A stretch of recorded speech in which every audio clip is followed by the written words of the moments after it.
This is Carl from N20 Games, and you're listening to Legends of Tabletop. Up. Awesome. Welcome, everybody, to Legends of Tabletop. This is episode 164. We've got Carl from N20 Games. Thank you, sir, for coming on today. How you doing? I'm doing well. It's my pleasure. Glad to be here. Cool. So you are a fledgling board game designer. But before we get to that, when did you catch the board game bug? How did you first get involved in playing board games in this like modern era? Not like Monopoly and Parcheesi, like we've all started that as kids, right? Yeah, I mean, I've always been a board gamer, but I guess there were these games that came out. Avalon Hill actually made some more traditional board games, not those little hex and token grid board games in I guess it must have been the late 80s. And I think one of them was called Fortress America.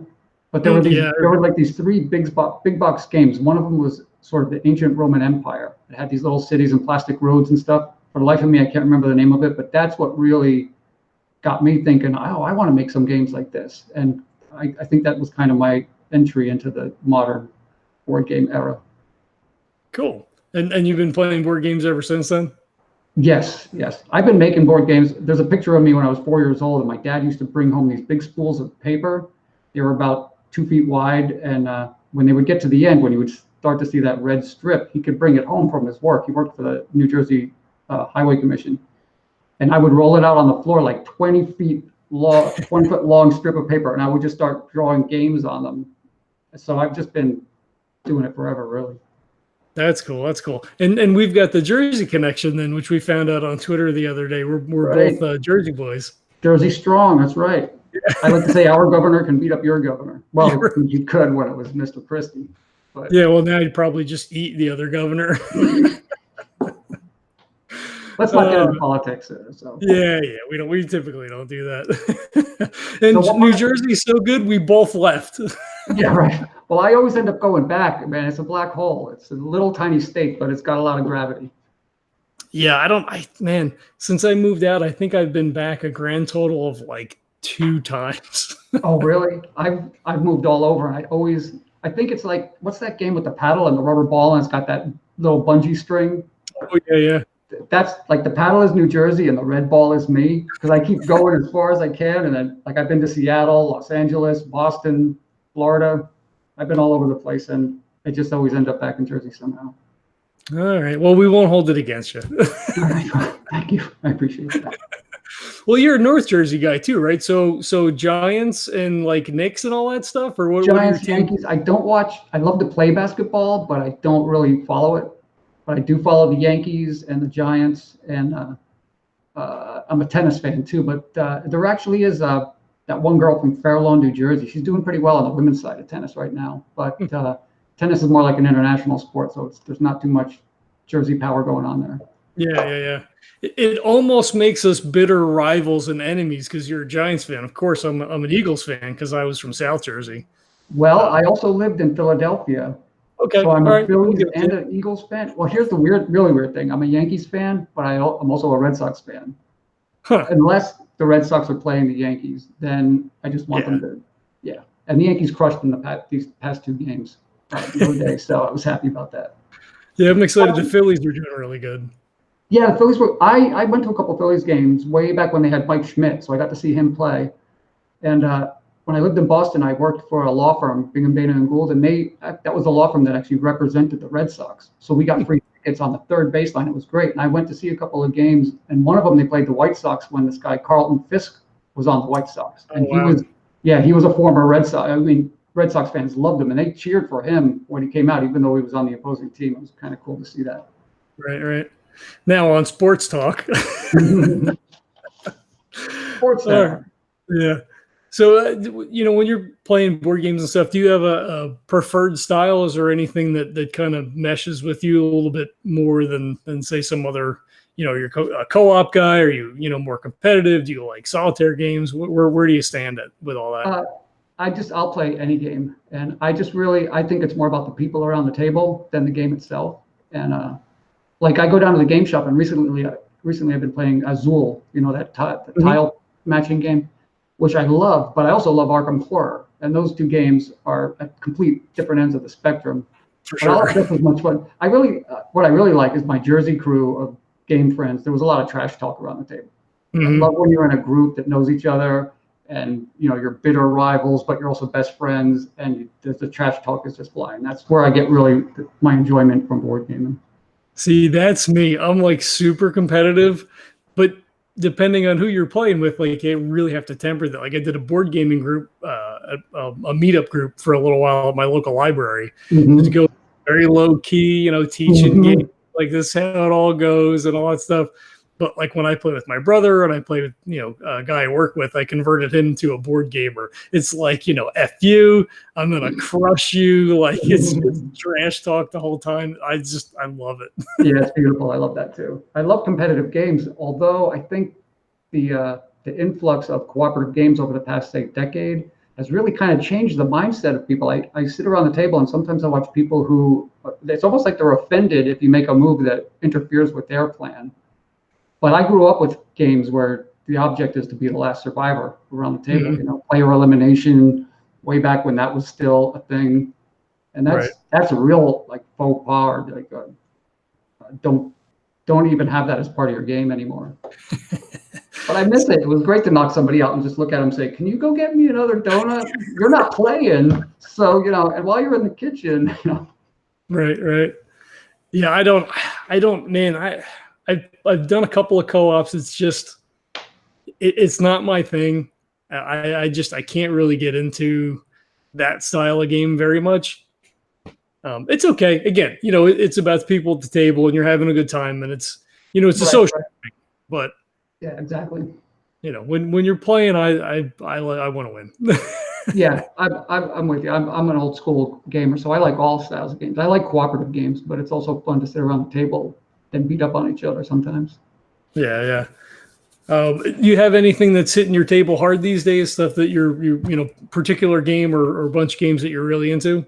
Actually, since I've lived in Florida, I have not had a place or even a table to play games on. In my house, I live with two other guys here in a house in Melbourne, Florida, and I have to go down to the game shop to play games. So I'm really just playing it's kind of that like, what do you guys want to play tonight? But what I played for the first time just about 2 months ago was Valeria Kingdoms, just Valeria Card Kingdoms, or whatever it's called. And I've been having a lot of fun playing that lately.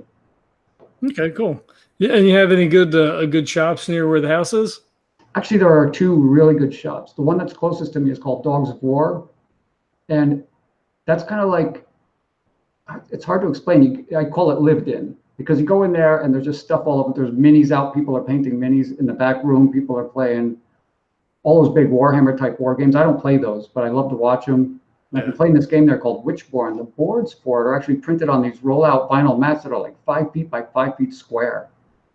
And so there's all kinds of things. And then on Friday night, you go down there and there's more traditional board gaming going on. So it's usually when I go to play board games is on a Friday night, and we'll play 2 or 3 different games. I played Imperial Settlers the other day. And there's another game store in what's called West Melbourne, and that place is huge. It was a comic book store and a game store located near each other. They joined forces and opened one big shop, and in the back there's like 30 tables. They have huge Magic tournaments there, and it's set up really. It's like, I call it the Walmart of game stores. You could really, if you're a serious board game fan, you could just go in there and browse for like 45 minutes and not see all the games that they've got on the shelf. Well, that's cool. That's good to hear. I mean, I'm a big proponent on the podcast of going in and supporting your local stores. I mean, it's a lot of times you could find stuff cheaper on Amazon or Cool Mini. I will occasionally buy stuff online, and I'm not, sometimes you just got to go. I just picked up Porta Nigra. It came across Twitter. I guess somebody had played and was like, "Oh, this is great. We haven't played this in forever." And somebody posted like, "Hey, it's like $8 on Cool Stuff Inc." And I'm like, well, $8, that sounds like a really good deal. So it was like $15. At the end of the week, it was back up to like 60 some odd dollars, So I'm like, I can't justify spending 60 if I can get it for 15. I mean, at some point it's just got to break, but it's good to always get to the store and, throw some ducats their way and make sure that they stay open. Cause Otherwise, you're left with just online, and that's not you don't meet people at. Well, I mean, we meet this way, right? Right. But Understood. Yeah. for I playing think, board games, it's not optimal. right. Yeah. I think a brick and mortar game store is kind of like a community hub for gamers. You don't get that online. Mhm. Sure, people play games on Hangouts or Skype or whatever platform they want, but it's a little bit different when everybody can get together and just talk to each other face to face, even if you're not playing a game. All the gamers, and then of course it's great networking. It's cool to meet people through tweets and videos and whatnot. But I still think there's nothing like that, the interpersonal or in-person exchange. Yeah, for sure. And for RPGs too, we were talking about it a little bit before we got started. All of my RPG gaming is now online for the podcast. I don't have a group and meet space, as it were, and it's a different feel. It's still fun. It's enjoyable. You get to hang out. I have friends, all over the country, and we get together for a couple hours, and we get to play games. But it is a different feel for sure. It just doesn't have that same sense. No, I know exactly what you mean. It's like being a group of adventurers in a dungeon together, or like going through a dungeon online. What would you rather do? Mm-hmm. So, actually, the last RPG I ran online was I had a guy from Finland, a guy from South Korea, and a guy in Toronto, Canada, and I was in Bridgewater, New Jersey. So I thought that was really cool. That the online capabilities and the online networking is amazing. What it can bring together. Yeah, it's really awesome to be able to do that, because you get to meet so many interesting people and like be able to share that experience. It's really cool. I mean, the technology makes it worthwhile. Yeah, and I'll tell you, there's a really interesting dude. His channel name on Twitter is Runeslinger. Mm-hmm. This guy does an unboxing, and you're just mystified watching it. The guy, he's really very intellectual and introspective when he talks about gaming and techniques of running RPGs and exploring all the different potential variables that you can explore within an RPG. But I highly recommend checking out his channel and going to his YouTube channel, checking his videos. Cool. I have to go back and pull that and throw it in the show notes. Yeah, he's the guy in South Korea that I ran. Okay, cool. So you were saying before that you like to GM. What's the most fun game that you've run? What's your favorite system for RPGs? Well, Vampire the Masquerade. I ran a campaign for my game group up in Boston years ago, and I used the Chicago by Night book. I think it was 2nd edition, and that's just like one of my favorite games. But I made my own RPG. It's about 7 books altogether, probably more than 1,000 pages. Yeah, it's huge, and I ran that for about 12 or 14 years altogether. Holy cow! We ran this campaign called the Dawn Swords, and I ran it for the Boston group, and we got all the way to the end when they like battled the gods at the end, and then I ran it for my Jersey crew. But that game got about 80% of the way through the story, and I think like one of the guys moved to Kentucky, and it just kind of broke up, so I didn't get to finish that whole campaign for them. Mm-hmm. So I think to answer your question, I love the Vampire the Masquerade setting, and then fantasy, anything fantasy, if it's D&D or whatever. Cool. Is that something that maybe we'll see on Kickstarter in the future? No, that's going to remain my hobby. Yeah. That's a whole working on it. And, yeah, I just slap stuff in there at a whim, and it's got. Oh man, I can't even start on it because it's just so. It's a behemoth at this point. Fair. That's fair. Well, 7 books. It's quite a lot of. Yeah, it's huge, and I created my own world and maps and politics and cultures and histories, and that's the fun of making an RPG and just doing it at my leisure pace. I think if I put it on Kickstarter, I would eventually hate it. Yeah, well then you're stuck having to like get things out on time and all that kind of stuff. And it's funny you should say Kickstarter, because you have something on Kickstarter now. Although I guess maybe I brought it up first, but we'll just whatever. Okay. You have a game called Don't Flip a Ninja. So what's Don't Flip a Ninja all about? It's a memory game. And the idea is it's like the old classic concentration game where you flip over 2 things and then you would get those things. You would collect them as a set. But in Don't Flip a Ninja, when you make a match, the cards get discarded, and you refill the spots on the board from a draw deck. And the whole idea is that you're trying to capture 4 ninjas before you either die from wounds or this little ninja pawn that moves along gets into the castle. And I think the most fun, I feel like I didn't really represent the game, excuse me, the way I should have when I got the Kickstarter launched, because it's not just about, sorry about that. It's not just about flipping cards and making matches and then doing what the little card tells you to do. It's kind of like, especially when there's 3 or 4 people playing and you flip over some cards and they go back face down, and then later on in the game you flip over a ninja and you need to capture it. Now everybody else at the table might know which card is a samurai, and that will capture the ninja, but you're not allowed to say anything when it's another person's turn. You're not allowed to point and say, so that person might start reaching down and they might start reaching for a card that you know is a shuriken or a trap card or something like that. And all you can do is sit there and be like, and you only have 1 life left. And that's when the game gets really fun, when we're sitting around the table playing it and like you have 1 life left to go, or the ninja's 1 space outside of getting into the castle, and the guy sitting across the table from you is reaching across and he's about to flip over a ninja card, and you can't say anything, and you're just like, you're grabbing your temples and the body language starts going crazy, and then the dude's like, what should I flip this one? And you're just like, you know, waving your hands around. So I'm trying to make a video right now to kind of represent that a little bit better, and so we'll see what happens, because the campaign, it's going slowly, so I'm trying to find different ways to push it and get more attention and maybe appeal to a broader audience or a different audience, or the same audience but appealing in a different way. So we'll see what happens. Sure. Now, did you do like the full media blitz? Obviously, you're on with us tonight, and I'm sure you'll be talking with Kurt. But are you getting out there and doing a lot of podcasts and all that sort of stuff? I know you did the contest for a week or so. Not yet. It's been mostly just grassroots so far. But I do have Board Game Geek banners ready for like the middle of the campaign, and I'm kind of weighing it if the cost benefit will be there or not. I have a ton of board games that I've made, and several years ago I actually did a Kickstarter that was successful for a game called Crime Lords of Night City. But that game, when I made it, I was actually living at my sister's house in time. I was transitioning. It was just before I moved to Florida, and I was kind of running out of time because I was getting ready to go on this hike on the Appalachian Trail. And my brother-in-law was helping me out, and we put it up on Kickstarter, and the game wasn't quite finished yet, but I was like, okay, it's so close, it's going to be ready by, I hired an artist, and the game looks nice and everything, and the concept is good. In fact, I'd like to redevelop it.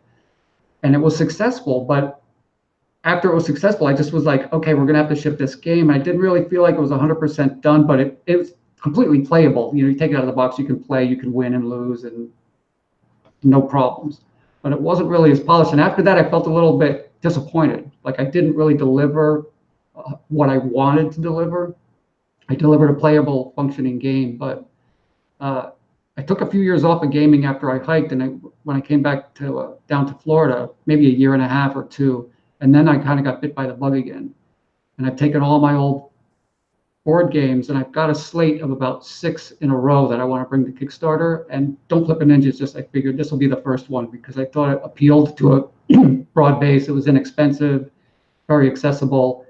And I know my friends' kids love it. They're always like, Daddy, let's play the ninja game. Let's play the ninja game. They'll play the game and like, they'll flip over a samurai and capture a ninja and like wave the samurai card in the air and jump around the room like, stupid ninja, stupid ninja. And that, as a game designer, you love to see that. That's the real reward. Right. Yeah. I mean, some people complain, like, oh, it's a Euro, or nothing, or it's, this kind of game or a certain style of game. The way I do most of my gaming, it's either, here at the house after dinner for a little bit, or, we play at lunch every day at work. So like time is of the essence. So like a game that's, like I have Shogun or, Shogun, the big box of Shogun sitting on the shelf, but I play it at a con, maybe twice a year if I bring it to teach it, because I can't play a 3-hour game at work. So no, those lighter, go ahead. Oh, go ahead. I was gonna say the lighter filler games are good because we can play something like Through the Desert, which may take like a half an hour, and then play something like Don't Flip a Ninja, and we can get, another game or 2 games in, relatively quickly, and, still have enough time for lunch and all that other stuff. So like, I enjoy a good filler game. If you're doing heavy RPGs and stuff like that, hey, some Bob calls and he's going to be, a half an hour late. You pull out something like Don't Flip a Ninja, and you can play 2 games before before Bob bothers to show up. Yep, exactly. Yeah, that's exactly where Don't Flip a Ninja fits. It's kind of like the game you play while you're waiting for everybody to show up, or like before you take all the parts out of your Arkham Horror or Gloomhaven box. You want to just let's get a couple of games of this in before we get totally locked down. Right, or it gets towards the end of game night, and it's you don't have enough time to break out like another big another big game, so you pull out some of the smaller filler stuff. Yeah, exactly. Cool. And what's the story behind the game? Well, actually, I've always been a fan of martial art films. Like Hong Kong action films from the 80s and 90s, especially. I loved, and just even to this day, anything martial arts. And I don't really have a particular fascination with ninjas or anything, but there's a Japanese band called Kanabun, and they made this video called Full Drive, and I was watching it, and it's kind of like an action. There's these 2 guys fighting and chasing this girl in the video, and I was watching it, and I was like, man, they should make a game where and these guys are doing like parkour and whatnot, and I don't know, somehow the idea for the game came while I was watching that video, although the action in the video is not really related to ninjas or anything. But while I was watching it, I was like, oh, this game about ninjas flipping cards and blah blah blah. And then by the time the video was over, I just started scribbling on a piece of paper, and about 4 weeks later, it was like the basic idea for the game was all done, and I started to develop it from there. Cool, very cool. So I'm assuming we're probably about the same age then, right? So did you grow up doing like Sunday Kung Fu? They always had like some Black Belt Theater on Saturday. I always had a double feature martial arts movies like the Shaw Brothers movies and whatnot. And I lived in Connecticut at the time. I was in high school, and my friend Steve and I actually went to the lumber yard and had bow staffs cut. Nice. And we went to his house, and he had this big house. And when you drove up to the garage, it looked like if you were on the roof, it looked like you're up on top of the roof of this 2-story house. But the way the land on the way his property kind of rolled behind his house, if you fell off the back of the roof, you only fell about 3 feet, and you hit the ground. It was really weird. So we were standing on top of the roof, and we had choreographed this whole fight, and we called our girlfriends to come over. So they come driving up the driveway, and we're like, now go. And we do this whole fake staff fight on the roof, and then like fall off the back of the roof. And we could hear the girls screaming their heads off. And they come running around the back of the house. And of course, we're just laying on the ground, slapping our butts off. And so I was always just a total martial arts nerd, if you will. That's awesome. I remember there used to be like a whole series of ninja movies in the 80s, like, Return of the Ninja and Enter the Ninja, or whatever. It was all the same actor. They were really bad, like American Ninja or whatever it was. Yeah. It's great when they get a real athlete to be in a movie, because they're not an actor, but I love those movies anyway. It doesn't matter. Yeah. Well, so if you haven't seen Bedrock Games, it's at Bedrock Games on Twitter. Brendan Davis, he's been on the show. That not only does he do RPG, but they also talk about martial arts movies. So might be something to check out. I throw a link for him in the show notes too, I guess. Yeah. Shoot me a message with that, because I don't want to forget that. That's cool. They did. The last thing they were looking at was Finger of Doom on the 15th. Finger of Doom. Sounds good. So they talk about it on the podcast. It's pretty cool. Cool. Yeah. Plus, I'm going to Japan in May. Nice. So, yeah. I want to go so bad for the Cherry Blossom Festival. I know. I'm gonna be too late for that, but that's like March, April. By the time I get there, it's probably all going to be over. I know it depends on the area in Japan that you go to, because it kind of rolls down the island. Yeah. Man, one of these days just to be there, just to experience that, to soak in that atmosphere, just has to be amazing. Yeah, it's so beautiful. I've seen so many videos of the parties that they have, like these picnic type parties out in the cherry blossoms. It looks great. And you're right, the cherry blossoms change the same way sort of New England fall colors change. It starts up in Maine, and then it rolls down through the Northeast. Mm-hmm. Now, I was looking at the Kickstarter before we jumped on. Did you go with a shorter campaign length? It seemed like 21 days. 21. Okay, a I'm little only bit. trying to raise $1,700. So I thought, why I didn't think it was a lot until it's stalled out a little bit. Now I'm like, oh my God, am I going to make it? But I figured why let it draw out for a whole month, because the game is pretty much complete. Once the Kickstarter is over, all I have to do is fill out the CSV form, which is like a database based spreadsheet, and give it to the printer, and the game will ship almost immediately. So I figured I would just do it for 21 days and get people their game as quickly as possible. Right. So I know some Kickstarter projects, it's like you'll get your game by like August of 2021. I'm like, I would be I can't support games like that because I don't have the patience to wait. Even as much as I might love the game, I'm like, oh my God, I just can't wait. Plus, if you support a lot of games aren't going to come out for a year or two, you're going to be getting all these updates all the time, and I'm just like, I really want to support it, but I don't. Yeah. And go ahead. I was gonna say I've been a part of a couple of those where it's, maybe 9 months out, and then it winds up being about a year, maybe 14 months. I lose it. I suffered from ADHD when I was young, like real clinical ADHD. I was on Ritalin until I was about 12. And to this day, I'm not on any medication anymore or anything, but to this day, I don't have that kind of patience. Like I'm always ready to go on to the next thing and just bing, bing, bing, bing. So if I was sitting there waiting 2 years for something to come in the mail, I think it would drive me crazy. And I think that's why I can't like pull the trigger on supporting games that I have to wait for. It has nothing to do with the game, just my own personal lack of patience, I guess.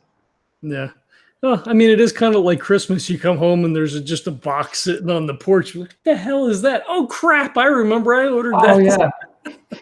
That's probably a cool surprise. That's fun to come home one day and find a box and be like, oh, yeah, I supported this game. I forgot about it. Totally. Yeah.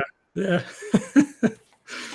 I back a lot of games on Kickstarter with no reward because I see all these projects that I really like, and I just want to help the guy or girl who's developing the game or presenting the project, or they make this great funny video, and I'm like, oh, that was cool, and I'll throw $5-10 at it, a couple bucks depending on the project, because I can't. Not only do I not have space for all the games I would want to back, but my budget would be like, yeah. I choose, I'm not a guy that goes into the store and is like, oh, this looks good, I'm just gonna buy it. I'm on Instagram, I'm on Twitter, I'm on Board Game Geek, I'm looking up reviews and playthroughs and stuff. Like, if you're gonna spend $50 or $60 on a game, like, I don't want to just grab that on a whim. I want to be pretty sure that's something I want to play. Yeah, no kidding. It's worth doing a little bit of investigation. Yeah, I mean, there's just so many cool things to choose from. Oh, being a board gamer these days it's a glorious thing. I gotta tell you, it's like what they call an embarrassment of riches. Yeah, it's just something for everybody, and there's so many good games at so many price levels, and it's something for everybody. Yeah. When we first started doing the podcast, and we'd start to interview people, and we're like, oh yeah, I've got like 900 games, or I have 1,600 games, and like, we haven't even played this game in 4 years. I'm like, how is that possible? And then you start playing board games and you're like, shit, I've got like 150 games already. Well, let me ask you a question. Do you have any games still in the shrink wrap? I do not. I do not have a stack of shame. I think I've played everything in the house. Yeah, that about a year ago, I remember somebody posting like, this is my list of games still in the shrink wrap, and some of them were like 3 years old. I'm like, oh, that poor game. I feel bad for the game, like, oh, that's sad, poor game. It's like the Island of Misfit Toys, it's just sitting on the shelf. If it could cry, it would. Like, play me, please play me. I think we're a little bit more consistent this year. So I know a lot of people track their plays. There's apps for all that kind of stuff, and game length and wins and losses, all that kind of stuff. And I'm like, I don't like, who cares? Like, you win, you rub it in whoever's face you're playing, and kind of move on till the next time. And then I was like, you know what? Screw it. I'm going to do it this year. So I created a chart. I went through, listed all the games and stuff. So, as we're going through the year, I'm like, crap, we've played, Crusaders 12 times already, but we haven't played, Tigris and Euphrates. So shit, let me grab that off the shelf and we'll play that instead. And then it gets a chance to mix things up a little bit. And not very many things that I would play. Like I know sometimes people will be like, oh, I got to cull the collection because we just don't play XYZ. And I have some things play just from time perspective very often. But I don't think there's very many things that I would just be like, yeah, I don't really want that anymore. Yeah, well, there's a guy, oh gosh, I hate to bring this up because I can't remember the name of his YouTube channel, but he does these videos called exit interviews, like the games that he's taking out of his collection. And he actually talks about why these perfectly good and even sometimes new games are leaving his collection. I guess he sells it on eBay, or maybe I don't know exactly what he does, but it's kind of interesting to hear because he talks about his reasoning and his rationale behind getting rid of the game. And I love watching, if somebody has a board gaming YouTube channel, that's really where I like to sit. Like you, like it started with investigating, seeing a game, and then going to try to see some playthroughs or some how to play videos. And then I just really got into it. I just like listening to people talk about it. And sometimes I let the videos play while I'm working on my own project. And I think it kind of just feeds my own imagination and sort of my own aspirations, even as a game designer. Because kind of like you're watching them and they're all enthusiastic about a game. And even though you're just watching a video, you kind of vicariously share in that enthusiasm. And it gets me all hyped about the games I'm working on. Like, oh, I want to make somebody feel like that. I want someone to make a video of one of my games. They're like, oh, last night I was playing this game and Joe did this and Mary did that and blah, blah, blah. And it was great. So anyway, I lost my train of thought, but that's nothing new. You're right. When you're playing, all these various board games, being a designer yourself, do you, start to like look at certain mechanisms and, kind of like file things away for later to like, oh, that's interesting. I like that in this game. I wonder if I could marry that with this other thing from this other game and then just kind of like start to roll that way. Yes, absolutely. I think just about any game designer does that because you'll be playing a game and halfway through the game, some event happens or some card gets drawn, an event card, and it says this and that happens. And you look at it and you go, wow, that would be really cool if it was in this setting or themed this way, or if it was in a worker placement game, wouldn't that be interesting to do it this way? And so, yeah, it's kind of like triggers, I call it, when you're playing a game and you're going through and you're immersed in the game and all of a sudden something happens and all of a sudden you start like on this daydream and you'll start developing a game in your head and somebody across the table will be like, hey, Carl, Carl, it's your turn. What? Oh, sorry. You just get lost in thought. And I think if you're a designer, that probably happens a lot. Yeah. Do you keep a moleskin with you when you're playing board games or scrap of paper or anything or? No, I don't go quite that far. I just hope it's like a dream. You wake up and you either act on what you dreamt or you forget about it. So I tend to go home from like a board game night and I'll get in front of my laptop and I'll actually just start making components right away. Like I'll open up an art program and I'll just start making stuff and I'll save it and that'll be my note. Instead of writing pages of notes, I'll just make a little mock-up thing and save it and then go from there. That's pretty cool. That's got to be convenient. You come back and you're like, shit, I did half the work already. Yeah, I'm definitely I work more visually. Like I like to make I wish my camera was working because I have all these little pieces of paper here on my desk all the time with little doodles I draw of the games because I just like to draw. Like I'll start drawing the board and I'll start say I'm going to make a game with some characters in it. I'll start drawing the character template or something. And I'll start there with instead of the rules. And I'll be like, oh, I want to get characters to do this and that and the other thing. And I'll think up the 5 stats that they'll have and the names of the characters. And once I have all that stuff, then the game kind of blossoms out of that. Sure. Yeah, it helps to inform the rest of it then. Yeah. It's a little backwards, I think, than traditional. But one thing you learn about life by the time you're like you said, we're the same age, is that there is really no traditional. Everybody does their own thing. Mm-hmm. Yeah, as long as their own path, Yep, for sure. Now, you found your artist online, Isaac Ambrose. I got to tell you, the art reminds me, it has a very Munchkin-y feel, like that sort of facial expressions and stuff. When when I first saw you start posting stuff, I'm like, oh, is that a new? No, it's not a Munchkin game. What the hell is that? No, yeah, his name is Itzhak Ambros, like you said, and he's from Hungary. And I saw some of his art. I think, where was I? I was online at the Game Crafter, actually. And they have a link where you can look at some art resources. And I was just kind of flipping through because I wanted to hire an artist to do art for this game. And I saw these 3 pictures that he put up there. I was like, oh my gosh, that's it. And then I contacted him on email. Super nice guy, and he's so fast, but good. You know, sometimes somebody's good, but they take a long time, or they're really fast, but you can tell they're working too fast. Yeah, He like knocks this stuff out, and it looks great. And I really, something like you said, it is Munchkin-esque. It's in that family of art, and I just thought it would work perfectly for the game, and it did. Yeah, very cool, very cool.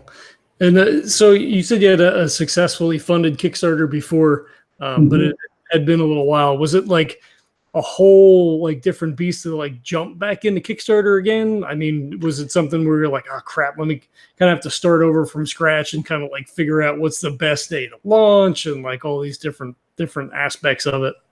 Yeah, I did do all that research, and actually, do you know Subquark Publishing? He does the Mint 10 games, like Mint 10 Powers and stuff.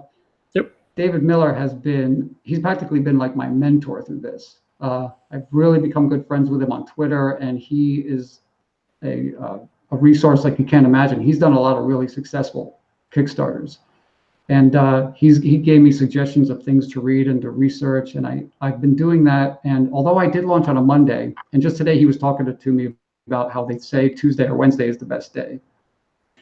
But to answer your question, yeah, it was like jumping back into a different pool, because I did the other Kickstarter so long ago that when I started this one up, I went back and I still had to research, best practices and whatnot, and the terms of service with Kickstarter. And so it really was kind of like a whole new starting, not just starting over, but starting something completely new.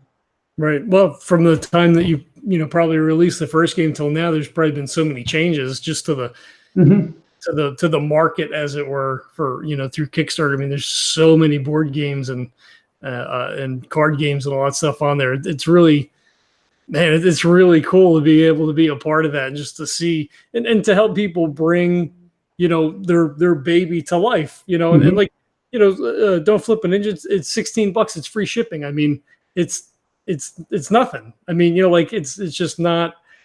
Boom, here, let's just do it. Yeah, it is a very inexpensive game, and people request me to bring the game with me when I go down to the game shop. So it's people like it, but I have to find a way to really get the campaign to catch fire. That's the trick with Kickstarter. And the nightmare of Kickstarter is every time I go on Kickstarter to work on the campaign a little bit or research, I see some thumbnail. I'm like, oh, that game looks cool. And there goes another couple of bucks. I'll back this. I'll back that. So I try to stay a little bit away from it. Like, oh, if I go on there, I'm going to back 5 different games. Oh my God. For a while, I was going through and I'd be like, cool, go to game section, scroll. Oh, this looks good. Remind me of that one. Scroll. Oh, remind me of this one. I don't buy it, but I like to throw, like I said before, a few dollars at projects I like, and then buy the occasional one that just really looks like it hits the sweet spot for me. Yeah. Yeah, it's certainly a rabbit hole. Yeah, for sure. That's a good word for it. Exactly. All right. So do you have anything else that you're working on? I know you just said you had 6 other projects. Or anything you want to talk about, or is that like all under wrap stuff and like, hey, I'm working on stuff, so like catch you later? No, I don't mind. I am working on a game right now, the one that's going to follow Don't Flip a Ninja, although I'm pretty focused on Don't Flip a Ninja right now. I'm not, I don't want this other project to get me off the track, but it's a pirate themed game, and it's a much heavier game. It's more of a hobbyist level game, I would say, and it combines combat and adventure gaming. It's kind of hard to describe a game without being able to get more specific, but it's a game I actually made about 5 years ago, and it was just a basic, simple game. I had it on the Game Crafter for a while. And since then, I've played it so much that now that original game, like all the cards are written on with Sharpie markers and things are crossed out. I just finally and it changed so much and became this really interesting thing to me. I said, I'm just going to rebuild it with it's kind of been under development all this time, I should say. And now I'm rebuilding it with the proper components and stuff, so I don't have to draw on the cards with a Sharpie marker. Right. And I'm going to put that on Kickstarter. And this one I'm going to put on Kickstarter because I want to make it with tiles and, high grade components and whatnot, and really do a real serious production on it. Cool. Very cool. Are you planning on any other Kickstarters for the year? Is that something we're looking towards more maybe next year? I think that'll go up this year. It will probably, after I get back from Japan at the beginning of June, middle of June, I'm going to really dive into it. I think I'll probably have probably print out a prototype of it, like a first print prototype before I leave. It's that close to being ready, but then it's going to take a little bit of sitting down and playing with it and getting some play test groups around it. But like I said, I made the game years ago, and it's kind of been developing ever since and evolving and changing. I actually have components with Post-it notes on them because for the changes I've made. So it's really all about just rebuilding the physical game as far as the rule and writing the rule book in a comprehensive way that other humans can understand, except besides me. Right. And do you have success at the store with going in, being able to play test? Are they supportive of that at your local stores? Yeah, very, very much so. In fact, the one store up in West Melbourne on a Thursday, if you go in on a Thursday night and sit at one of the tables, it's like it's just an all open gaming night. If you take out a prototype or something, people will walk up and be like, "Oh, hey, that looks cool. Can I try that?" And you're like, "Yeah, sure, sit down." So, yeah, I think the community of gamers, people just like to play games, and since you all have the gaming bug in common, it's really easy to just hit it off with somebody and build a rapport. And I think, gamers are curious there, so they're always interested in seeing new things. Yeah, we're always looking for the next cool thing to play with. I got to go to my game dealer. Right. I need some market placement right now, man. I'm gonna freak out. That's why the meetup is a good and a bad thing, right? It gives you that first little taste. You're like, sure, you could come, it's free, play some games with us. It's a lot of fun. And you run out like a junkie with a list full of games and stuff you want to buy. You're trolling eBay and dogging people at the game store. Yeah, I want to find that kid. I was sitting in the guidance office in high school. I was sent to the office again, of course. And he sits at this table and he's reading a book. I'm like, "What's that?" He goes, "Oh, you never played Dungeons and Dragons? Here, let me show you how to play." That was it, man. It's like you said, talk about rabbit holes, Dungeons and Dragons. Wow. Yep, it's so big right now. I got to tell you, I'm in another podcast, and it's a 5e podcast. I don't know that it's my favorite system anymore. And I don't know, it's like grumpy old guy, like everybody plays it, so I just don't want to like it sort of thing, because I don't think it's that. It's really binary, right? Like in a certain regard, like it's a combat based thing. And the new edition has better hooks for role playing and background stuff, and they certainly encourage those aspects more. I think it comes down to it, it's still a combat game, right? Everybody's probably going to yell later, but no, I mean, there's a lot of rules for handling the combat, a lot more than handling anything else. If you don't count thematic, or what they call fluff, the histories and the backstories. And I agree about 5th edition. I think there's too many rules. There's a rule for everything. It used to be there were a few rules in a role-playing game, and you knew how the stats worked and how you hit a monster with a weapon and resolve damage. And then everything else, you were just winging it. You and the GM were just kind of forging your own kind of a game. But today, it's much more susceptible to rules lawyering. Like if the GM wants to just kind of wing it and go, and the action is moving and it's kinetic and fast and it's dynamic, and he just wants to start going, somebody might stop and say, "Yeah, but on page 142, it says that I can do this with a +5." And you're like, "Okay, well, that's not what I'm." It's like you're not trying to deny the person this thing. You're just trying to keep the action going and the story flowing, and you skip over some rule, and somebody can be like, "Well, look at paragraph 8." Yeah. I can neither confirm nor deny that may have been me at various points. Well, rules lawyers can be good too. I have this one guy I play with, and he'll remember the page, paragraph, and line that a rule is on. So, anytime you're playing a game, sometimes you want to look something up. Somebody forgets some aspect of a spell they cast or whatever. And he'll just be like, oh yeah, it's on page 82, fourth spell down, left column. It says this. So I appreciate that sort of eidetic knowledge or memory that he has. And as long as it doesn't interfere with the fun, it's fine with me. Yeah, I think the more that we play, the more I'm a fan of a session zero for RPGs. I mean, obviously we're all getting together to play games and have a good time, but like, what's the tone of the campaign? What's the, where are we going? Are we doing a cohesive party? Are we doing, party that's maybe antithetical to each other? Are we, like, just to kind of set the ground rules? Like, are we going raw? Are we going, more free form? Are we like what are we doing? And then everybody, like, then you have that buy-in and be like, okay, cool. We're not doing raw. We're going to do fast and loose. We're going to like just wing it. We're going to do it on the fly.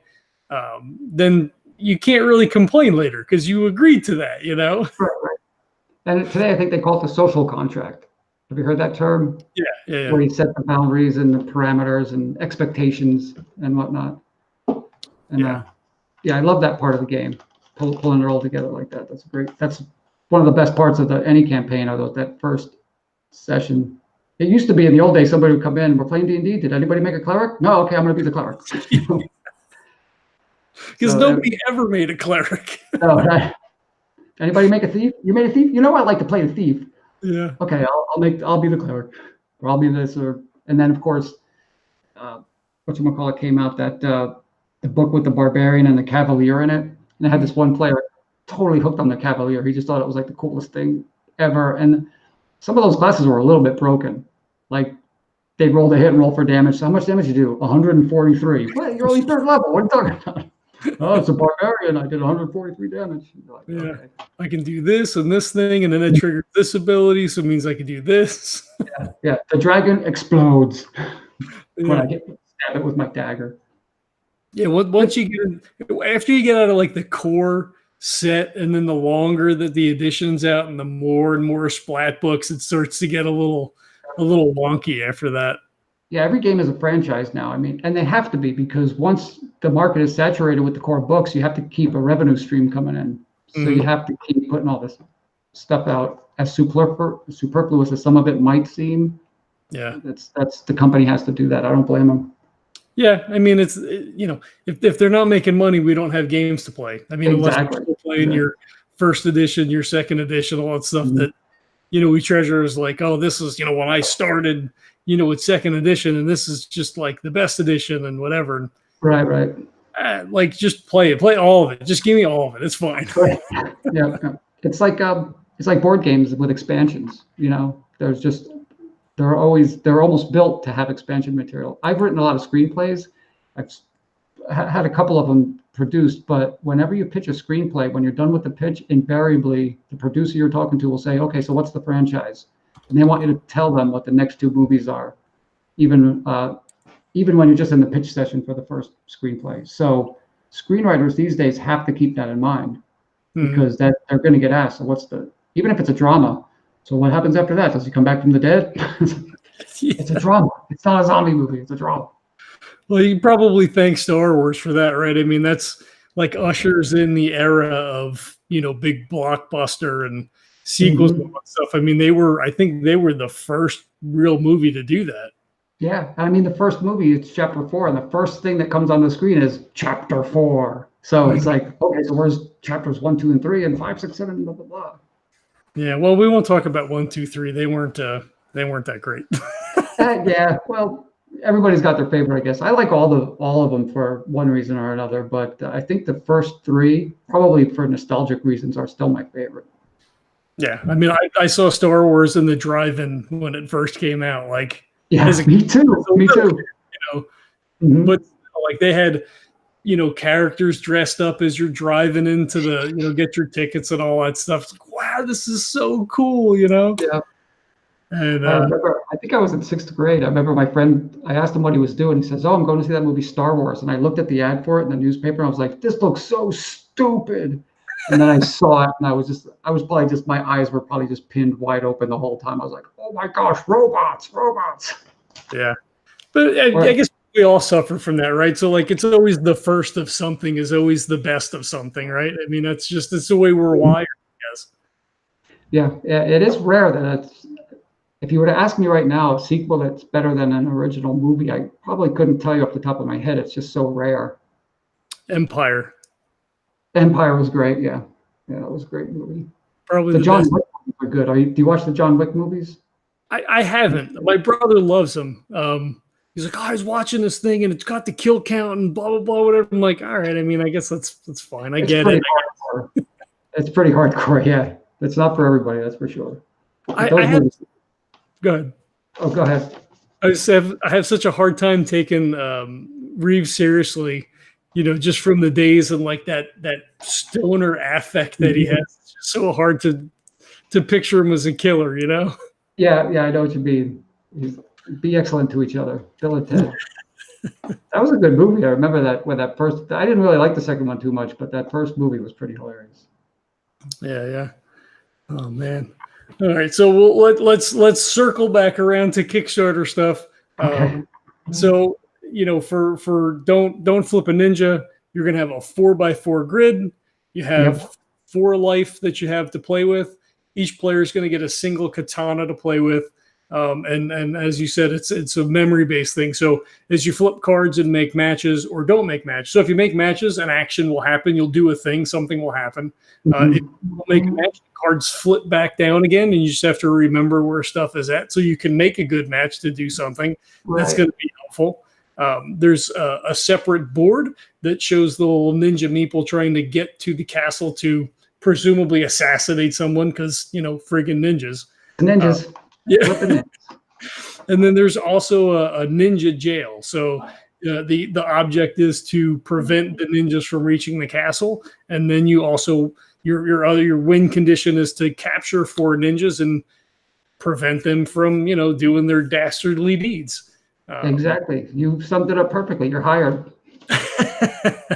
It's for 1 to 4 players. It plays at about 15 minutes. Endlessly replayable, right? Because every time you set up your courtyard, your 4x4 grid, the cards that are going to flip are going to be different than before. So you're going to have a different random pattern that you're playing with. And And we'll forgive that it's co-op, right? Because that's not really my thing. But, if you like a co-op game, then that's really cool. But it's got ninjas in it. It does have ninjas, but no pirates, ironically. Well, actually, my next game is a pirate game. So there you go. Can we play the two together? I'm not going to stop you. Let's put it that way. The rules might not mesh, but you can if you can figure it out, go for it. All right, maybe we could just shuffle some of the pieces around. Whatever works. If you're having a good time, you're doing it right. That's what I say. That's right. So if that sounds like something interesting, it sounds like something you'd want to check out, please. There's links in the show notes. Check out the Kickstarter. It's only $16. It's free shipping. If you have kids, it's great for kids. If you're a hardcore gamer, but you need something that's going to function for a filler for you, it's also great for that. So please check that out. It's going to ship soon. Money clears, we get stuff to the printer, and bam, you're going to get your game in less than 2 months, probably, or maybe 2 months. Yeah, Kickstarter funding and all that stuff. Well, excuse me. Actually, the last Kickstarter I did, the first game shipped less than 3 weeks after the campaign ended. Wow, that's crazy.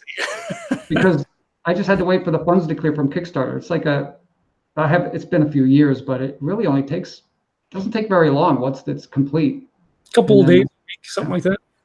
Yeah, and Don't Flip a Ninja is even more prepared than that last game, so it could be faster than that. There you go. So please check that out. Do you have any other stuff you want to give us all your social media things and all that kind of stuff? Yeah, N20 Games on Facebook or on Twitter right now. We're building a website. We have the domain n20games.com. That's probably a couple of months down the line. But until then, Twitter and Facebook are probably the best spots to keep up with what we're doing. Cool. That's awesome. I want to thank you for coming on. It was a pleasure to get you in. We wish you had your camera working. No, I can't believe it. I mean, I'm looking right now. My camera is working, but it's just not working in Hangouts. I'm disappointed, but what can you do? It is one of those, it's one of those that's the blessing and the curse of technology. Yeah, but it's been really fun. It's been fun to talk to you and everything. I'm glad we have actually just now finally gotten a chance to get to know each other a little bit better than just clicking on the heart and likes and replies. Right. Jumping in the chat as we're playing games and watching the chat and kind of going back and forth. Yeah. Well, who knows? Maybe we'll game one of these days online. Oh, I'll take you up on that. Don't offer. Well, you know where to find me. Absolutely. That's cool. That's cool for sure. So we have a sponsor for this. So I'm going to do our end stuff here. Okay. So if you want to check out our sponsor, we have Birds of a Feather Coffee Company. Birds is a small batch craft coffee roaster. They have their own brews that they have there. They have the Night Owl blend, the Morning Lark, and the Hummingbird.